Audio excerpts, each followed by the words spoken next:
Hi, welcome to Citizen Survival Plan. Welcome back if you've been here before. Today, I want to do a quick review on the Bushnell TRS-26 Red Dot Sight. On this channel, I like to review products that everyday people can afford. This is such an item. There are many $500, $600, even $1,000 optics out there, but this is the kind of stuff you're going to see on everyday Americans' rifles. Name brand, quality optics that just work. I'm not going to keep you guys waiting. Let's get right into the video. Okay, so let's start the tabletop review here, and then we'll get on to shooting in a little bit.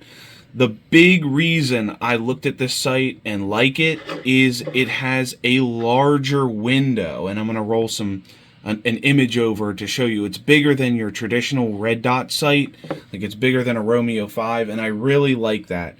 All the Holosun open reflex sights I like, which are always my favorite on this channel. That's why I like them. I like that nice big window. It really helps when you're on the rifle and that dot does not come out of your vision. This is priced great at $150 for a name brand optic. I really like to see a big company like that offer a good budget dot sight.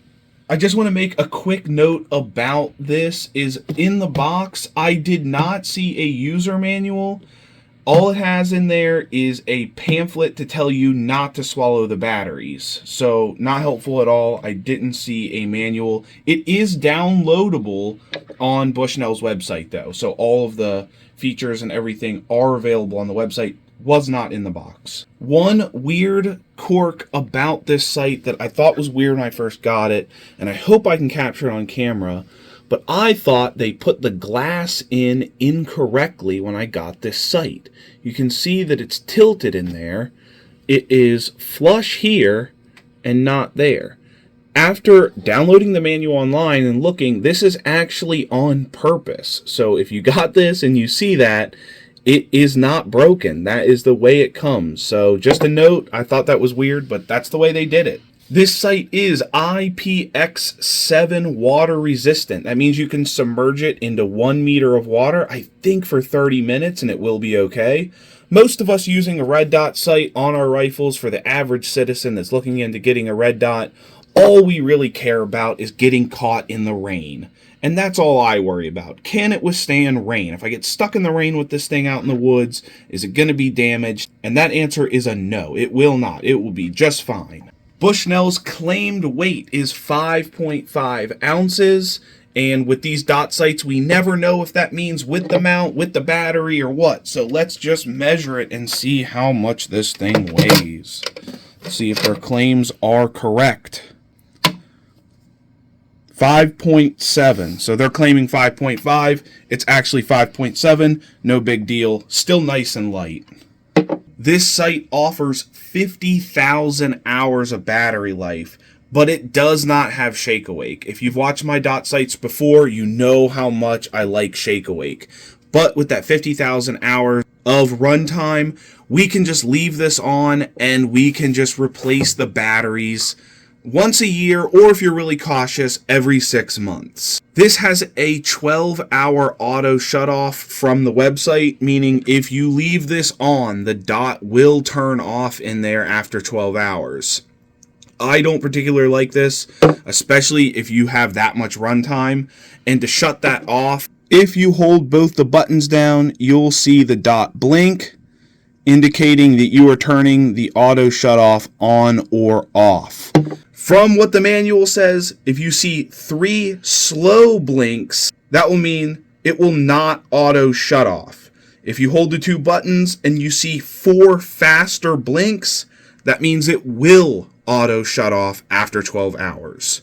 So just a note, I would just leave it off if I were you. It is a 3 MOA dot, which is good. It's on par with just about anything else you're going to see. Again, I've shot it once. We're going to take you back out to the range in a minute.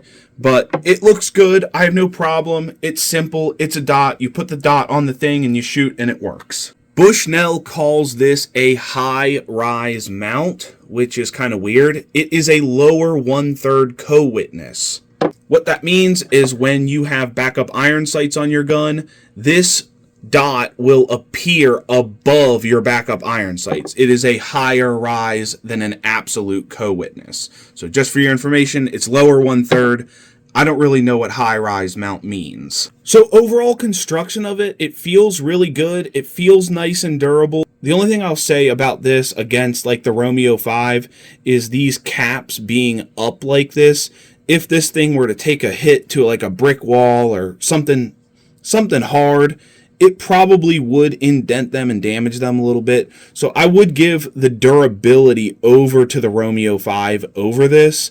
But again, I like that nice big window that we have. The mount actually seems pretty nice. I like that it's spring loaded. So when I'm changing it out on different rifles, I'm not taking this thing the whole way off. It is nice. Everything seems like it's well constructed on this build.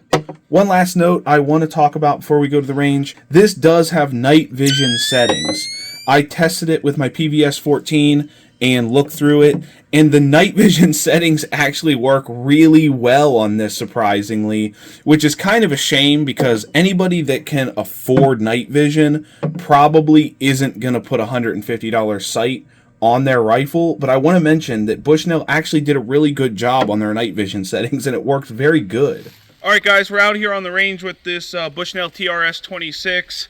It's like any other red dot. It works good. There's no clarity issues or anything. The dot is pretty crisp. The only thing I'll say is I have it running through this Holosun magnifier, and it does get a little bit blurry when you're looking through the magnifier through it, but that's to be expected. You get that a lot when you put dots through magnifier, so nothing out of the ordinary. It still works good, still works with the magnifier, and we're just going to take some shots here.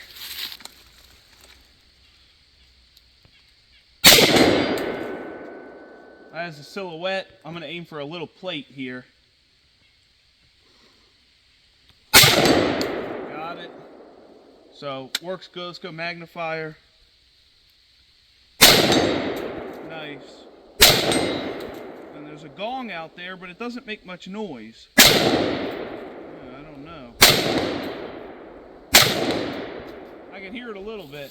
There's like a big, we'll walk you up there at the end of the video, but there's a big like 30 by 22 plate out there, but it doesn't make much noise when I hit it. I wasn't expecting that. All right, Sam shot this a little off camera, but he's testing it out.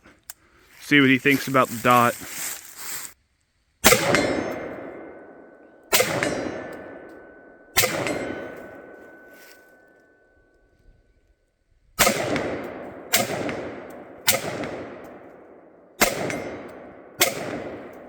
Yeah, you're hitting that big gong. It's just not making any noise. Yeah. When you shoot that big one, it sounds like you're hitting like a piece of wood. It doesn't really make a lot of noise. Yeah, it's weird. Got the world's most tactical get up here. The overalls with the big boots. You don't want to meet someone like this in the woods with an AR-15. All right, what do you think of the red dot? I have really bad eyesight in my right eye, so with the Holosun, it's really nice. Oh, you like the magnifier on there? Yeah. What do you think about the dot looking through the magnifier? Like, look at it and then fold the magnifier in front of it and look at it again. What do you mean? Does the dot look blurry now? I mean, just ever so slightly. Yeah. It's not really like, I mean, it's still, I think all red dots kind of have like a fuzzy dot. Yeah. Yeah, I mean, that's what they all look like. I mean, it was fine. I was able to hit my targets, no problem. Yeah, cool. So the shooting we were doing, I was about 80 yards standing. This is the little plate.